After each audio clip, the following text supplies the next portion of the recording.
Assalamualaikum warahmatullahi wabarakatuh. Wilujeng siang para cakra di mana welinggihna, wilujeng patepang dangu di sareng pidangan dongeng Sunda Duraduri. Simkuring sejamang dongengkeun langsung dari kawasan Cicadas. Pancegna di Jalan Asep Belian di halaman SD Negeri Awi Gombong itu para cakra ya. Tangtos oge diserangan ku kacang kulit wa kelinci hatur nuhun ka bapak ka ibu sareng sena divaksin lajeng aya gemoleun kanggo kabumi nyaeta ngaborong ngagaleh kacang kulit wa kelinci nuhun pisan ya. Salabakos ka sadayana kami masyarakat anu masih kaeneh naon teh ngaleutkeun keui sejak ngalaksanakeun vaksin. Lajeng oge adik-adik Ciraja Roti oge mohon aya di dieu alhamdulillahnya sareng anu ngora mohon. Dan we pasya jeung pamajikan anak. Dagetia sebeurik saja neraskeun sinangling Asih Sumanding hasil karya pun lanceuk pun guru Kang Iyat R anu kapihatur ti Cakra FM Bandung ti Janjurah 80. Supados nyangkolong tingkana waktos oge anu nuju nongton ngalangkungan naon teh Sapruk Channel ya simkuring ngaturkeun wilujeng nonton nyangakeun sinangling Asih Sumanding geber braya. Sinangling Asih Sumanding geber braya. Udah ke udah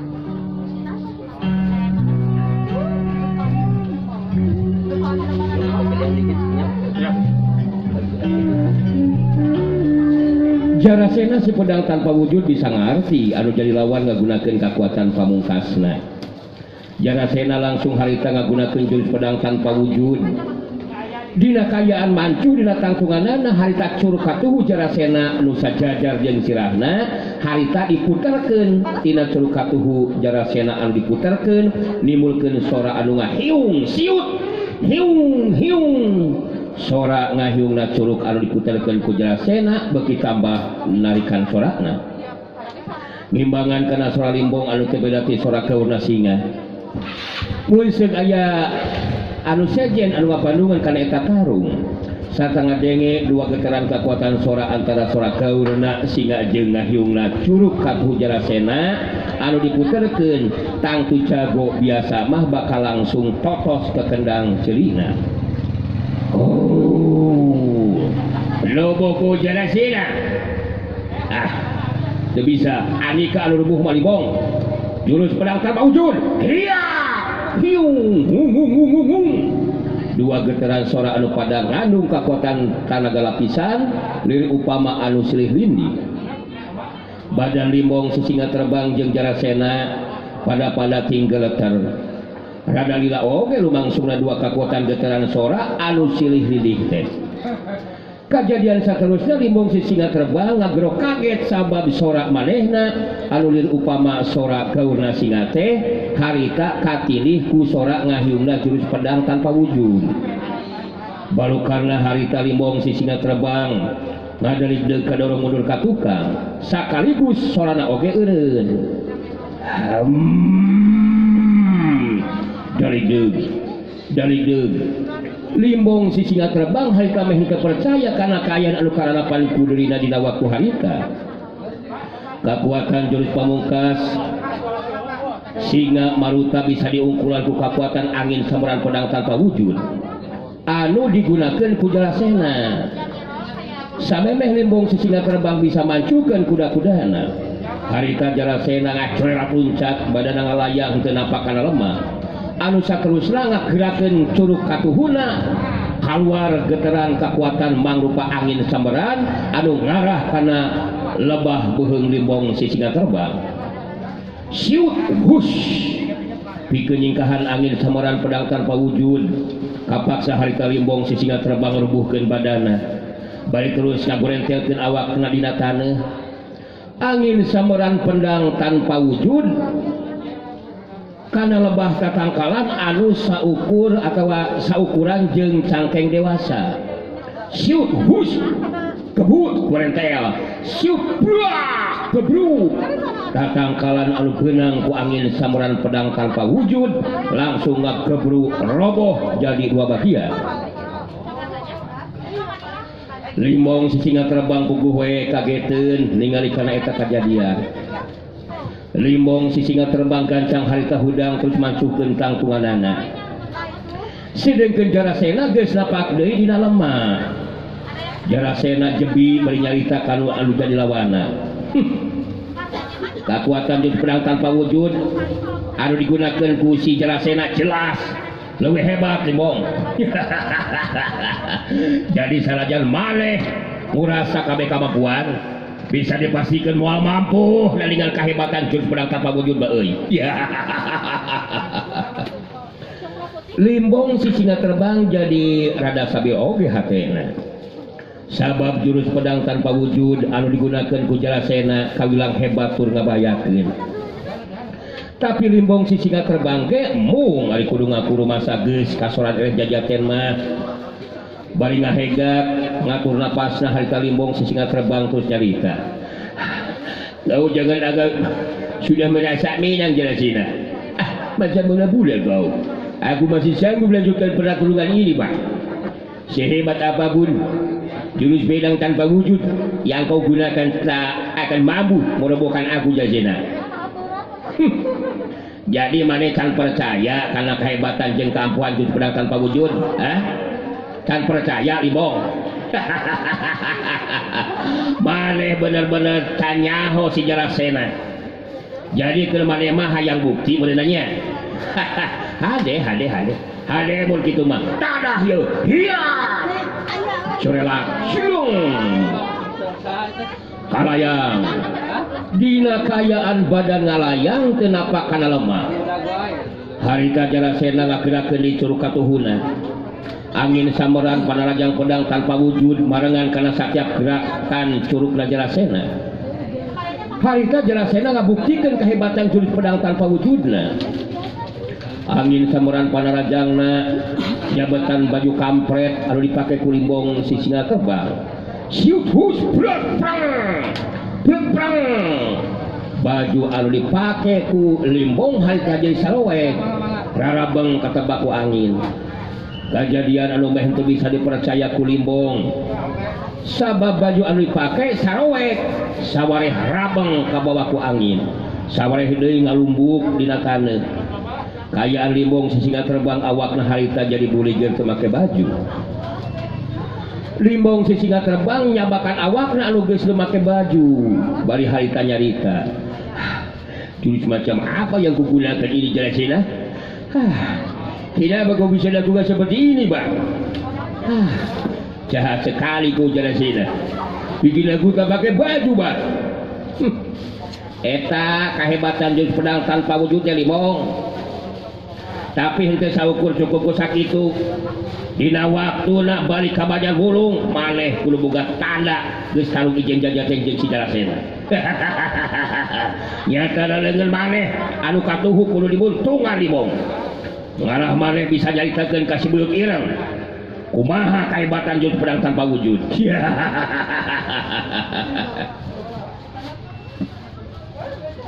Kau jangan macam-macam Jarasena.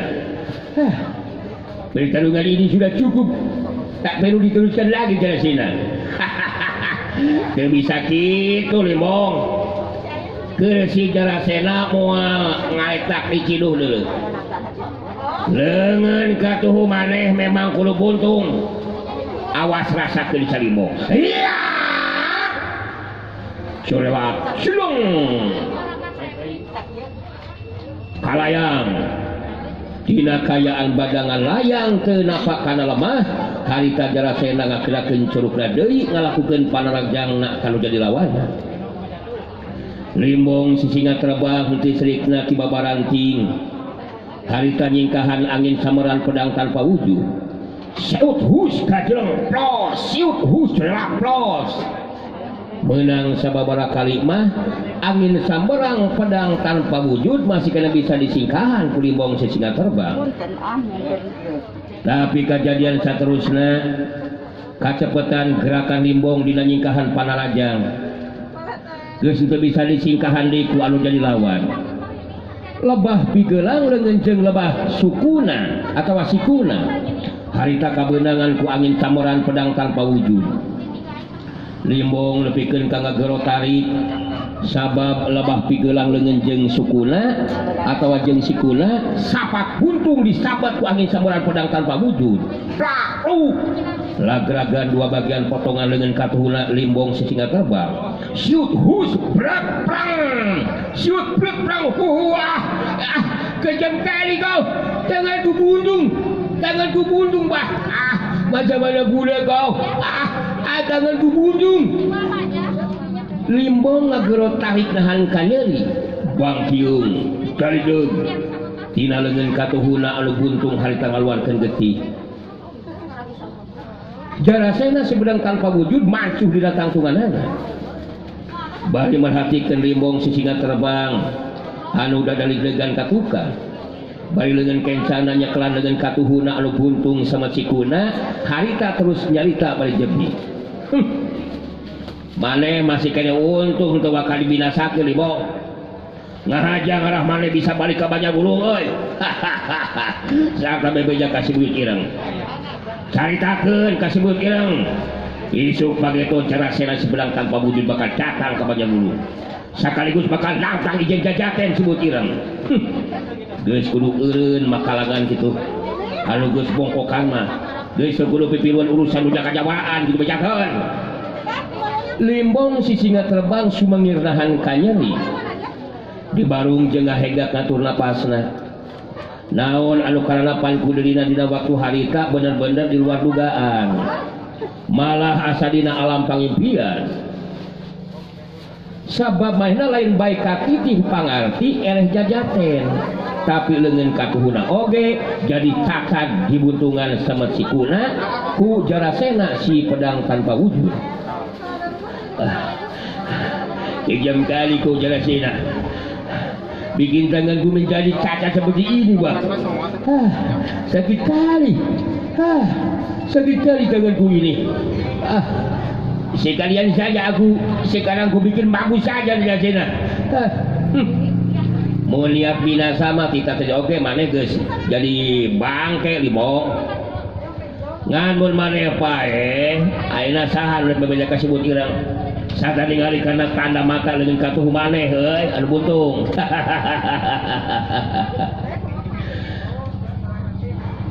Jarasena kakara inget sigana maka Saraswati manehna langsung ngareret kalebah tempat Saraswati tadi tapi tetela Saraswati geus eueuh di tempatna. Jarasena kakarek sadar tadi dina waktu maehna keur tarung pasina oge Saraswati geus sejak ini tinggalkeun eta patempatan.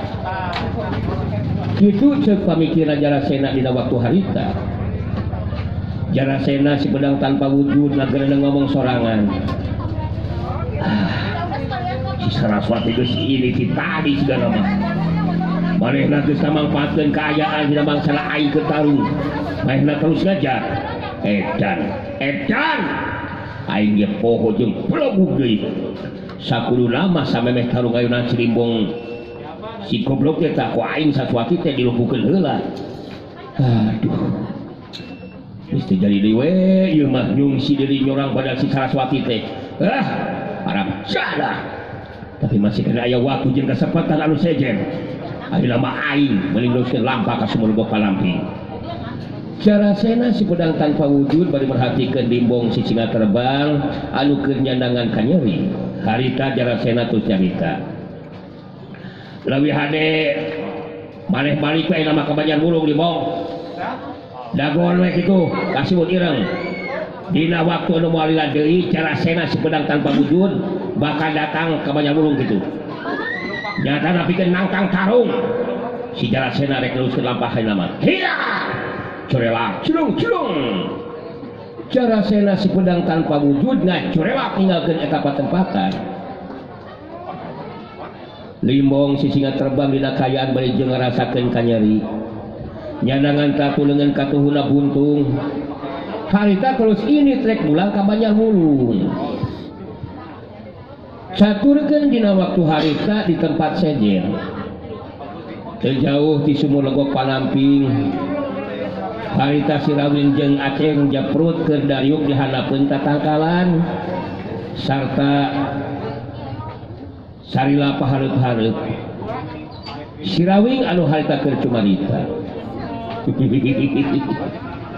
diperhatikan ku akang apanan nya an aceng dana ka akang teh kabuktian nepikeun kaina masih kene terus nungguan apanan mun niat mah aceng bisa ini sebenarnya mah ninggalkeun ieu patempatan nya bener teh ceng diserang bener ya kang diserang ku akang Rawing ya kang demi Allah kang bener demi Allah kang keur aceng mah teu boga pamikiran hayang ngejat bener kang ah teu hayang ngejat ninggalkeun ieu patempatan bener teu jadi naon dilakukeun ku aceng teu serang kang saguna memang gitu bener teu kang minangka pembuktian aceng we lah memang hayang jadi murid Kang Rawing demi Allah asina kang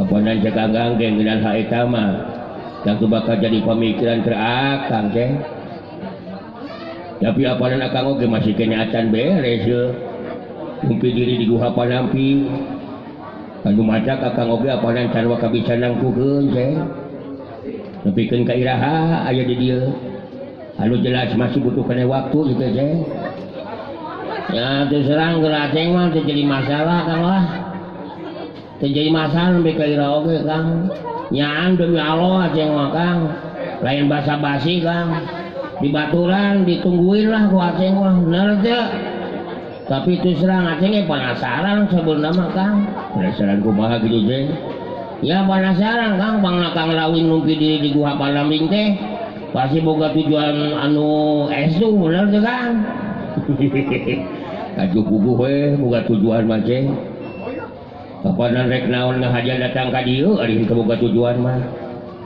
anu jelas akang dina sajeruning numpi deui teh ceng nya keur mikiran rupa-rupa masalah malah apanan aya nu paling penting anu kudu dipikiran teh ceng nah naon gitu eta anu dipikiran teh kang demi Allah ceng mah serang kang bukan maksud ikut bercampurnya kangnya bener teu kang terus serang sakadar hayang nyawa saja kang apa teu naon mun Kang Rawing diobrolkeun ka aceng bener teu kang demi Allah aceng bukan berarti ikut campur masalah pribadi kang aceng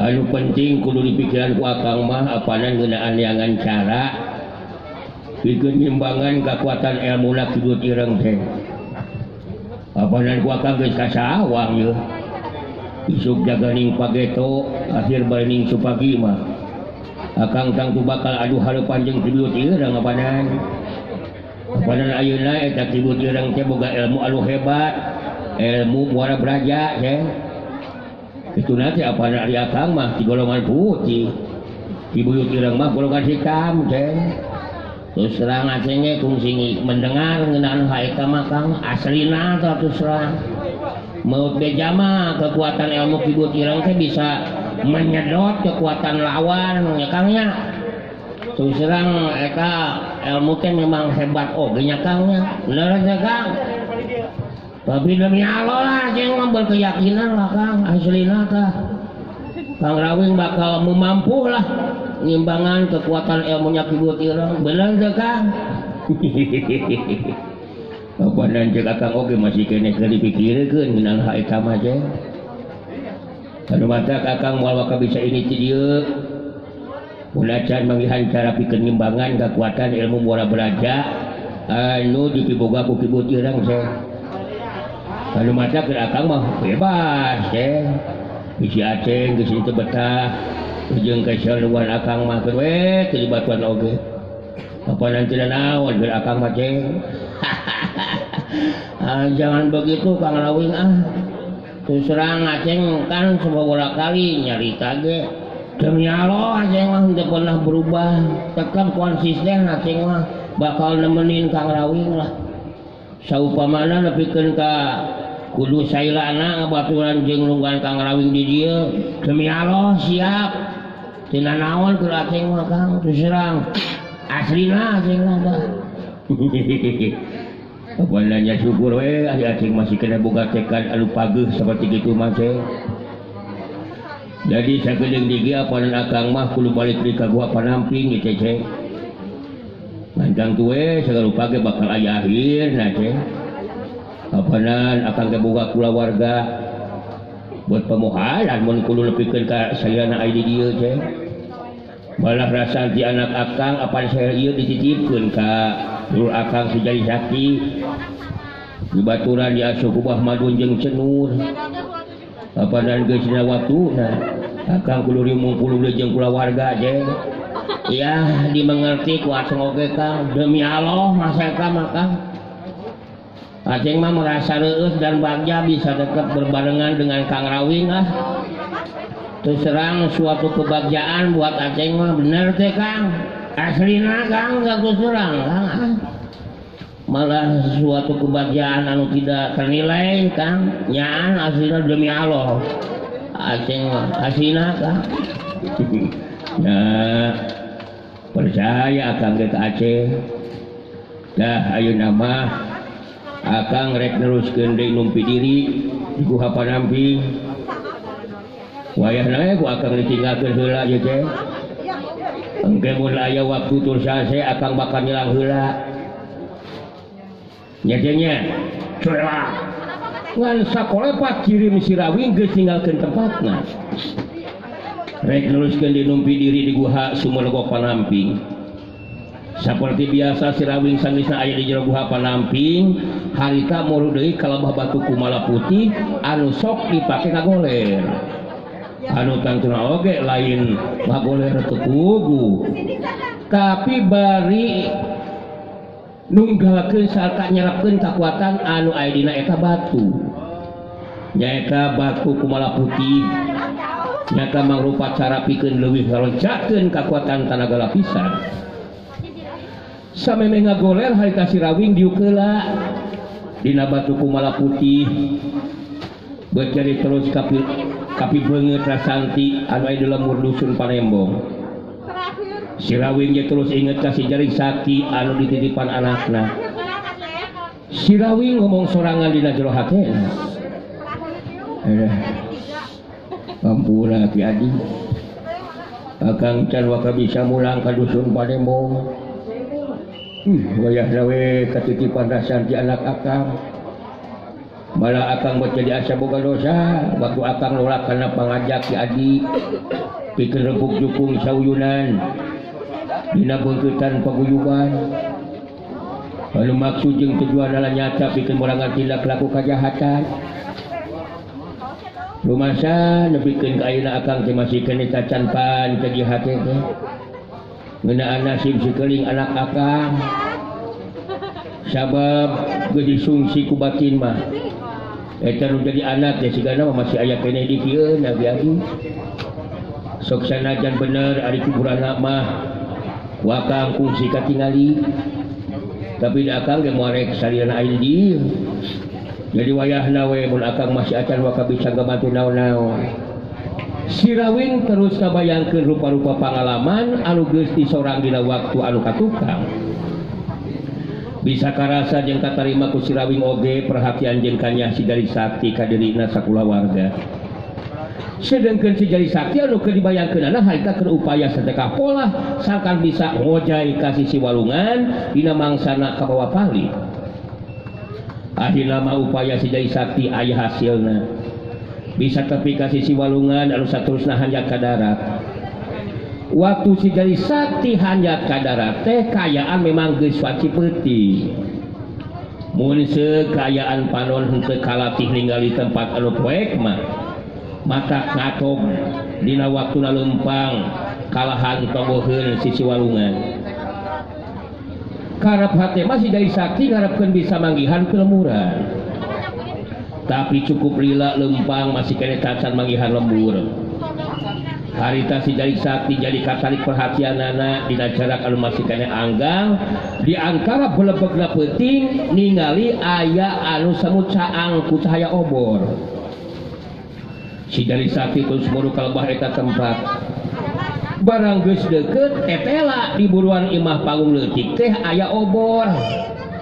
Sedengkeun imah panggung leutik teh mun sekayaan wanci beurang mah bakal katingali leuwih jelas.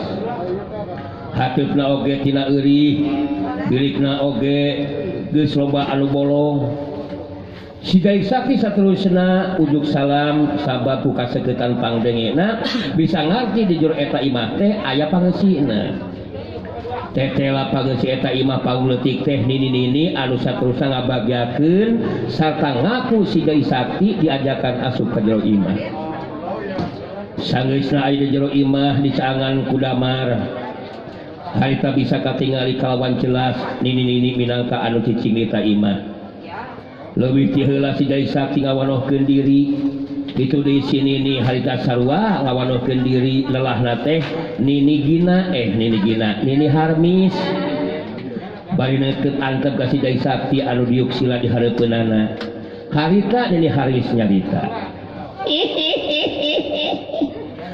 ulah kadeu jalo meuli ngali kayaan ini anu ayeuna cicing sosoranganan ieu patempatan jalo nyada di lebah dia mah eueuh film olahan jalo iwat ieu hiji-hiji na imah nu dicicingan ku nini jantan di lebah dia mah daya pelburannya eueuh jalo nyada sakya ge masih kene untung atuh nini teh jalo ngan saukur dibuang ka dieu sina hirup nyorangan gitu teh mah lantaran ini memang pabentar paham jeung anu jadi bibi anu akhirna mah nini teh sasak dibuang ka dieu gitu jalo nah pabentar paham kumaha kitu nini teh coba jelaskeun ini mangkelanan jalo mangkelanan ayeuna giliran ini anu nanya kasih jalo naon sababna buat bisa tapi kada bahagia dina kaayaan baju anu baraseuh saperti kitu geuningan amoy abdi ka bawah palit nih anu akhirna mah tiasa hajat ka darat terus ningali ti kaanggangan siga aya tempat anu kasangan ku obor keras we dibujeng ka dieu nih kunaon make jeung ka bawah palit sekarang rupa si Jalut teh aya da pira ku ari malidkeun maneh mah cikan jelaskeun ka nini jalo Nini Harmis bangun anu panasaran harita jadi hayang nyaho naon anu jadi sabab marga lantaran pangna si Dai Sakti ka bawah palit si Dai Sakti geus teu kaleked harita terus caritakeun ngeunaan maksud jeung tujuan anu rek nepungan Dewi Ranggini nu aya di guha larangan tumali jeung Rasanti diculik ku Nyai Angrum sagarupana harita dicaritakeun ku si Dai Sakti kejadian anu paling akhir mah waktu tarung jeung Ki Bajurawa saterusna dibongohan ku Dewi Ranggini anu ngepretkeun karembong hideungna kana peungeut anu ngajadikeun si Dai Sakti tiga cebur ka walungan saterusna ka bawah palit Nini Harmis ka Bandungan pinuh perhatian kana perdaran caritaan si Dai Sakti sanggeus ngarasa cukup bari kateranganna harita si Dai Sakti terus mungkas caitanana jadi gitu anu jadi marga lantaran pangna abdi dugikeun ka dieu teh Nini Harmis kareng hapna di kapas panjang heula semua anu ngarahuh terus nyarita jadi si Jalut teh beunang disebutkeun salah saurang korban wae tina tindakanana Dewi Ranggini mun kitu mah atuh da si Dewi mah tong boloning ka batur Jalut alasan ajan kalau sorangan oge tega manis nama tega Jalut saperti anu gerkanapan kunini ayeuna si Dai Sakti kerung masih tacan ngarti siga nama karena caritanana Nini Harmis kajurung kurasa penasaran harita si Dai Sakti terus sumanya deui nah aya hubungan kumaha kitu Nini ka Dewi Ranggini teh ni ari si Jalut batu tetangat kana caritaan ini geuningan eta Dewi Ranggini teh sasat bibina Nini jalo. Jadi waktu Nini masih keneh keur mangkat rumaja teh kaayaan Dewi Ranggini mah geus kasut geus aya umuran kitu jalo. Boga salaki ge nepikeun ka 7 kali kitu. Nini haita keur mangkat rumaja teh nyebut ge Bibi Dewi.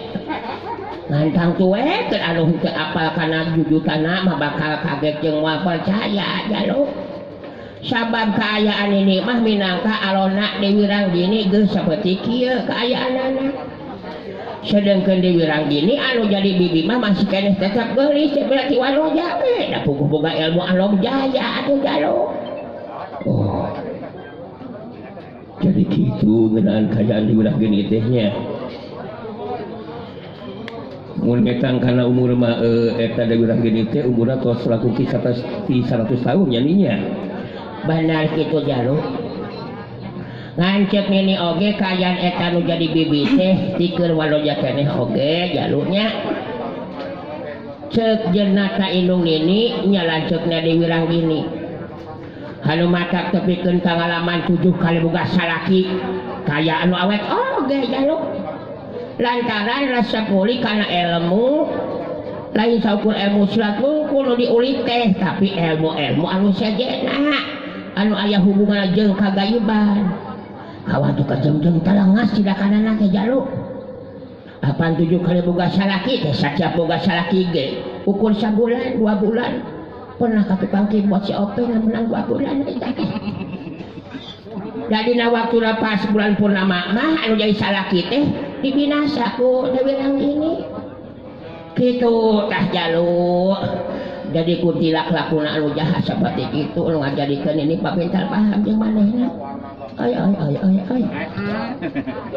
Si Jari Sakti ngahulang sakedeung gitu sabayangkeun ngeunaan naon anu dicaritakeun ku Nini Harmis dina waktu harita. Menang gambaran anu saperti kitu Nini Harmis harita si Jari Sakti jadi menang gambaran anu leuwih jelas ngeunaan saha Dewi Ranggini sarta kumaha tindak lakuna. Si Jari Sakti ngomong sorangan dina jero hatena. Diri kana kaya seperti kieu mah jelas.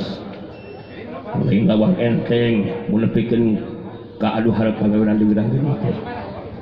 Keceri ingat caketan Kibirawa anu ditulis dina kulit mencek teh. Sarta dibikeun ka aing. Malah sempat ngangkat kulit segala rupa. Salah merempikeun sawatara waktu milu heula cicing di dieu. Anu saterusna neangan tempat anu merenah pikeun ngayakinkeun Jul Pedang tanpa wujud. Nya bener menika keneh kitu sigana mah. Sababina ayunan Dewi Ranggini geus jelas kudu boga tambahan kekuatan ilmu sejen. Kitu garecokna hate Jari Sakti dina waktu harita. Ningali si Jari Sakti ngahuleung harita waktosna seet. Ieu mah Baracakra sakitu rupi namanya pidangan dongeng sudah dura-duri kanggo dinten ieu anu langsung dari kawasan Cicada.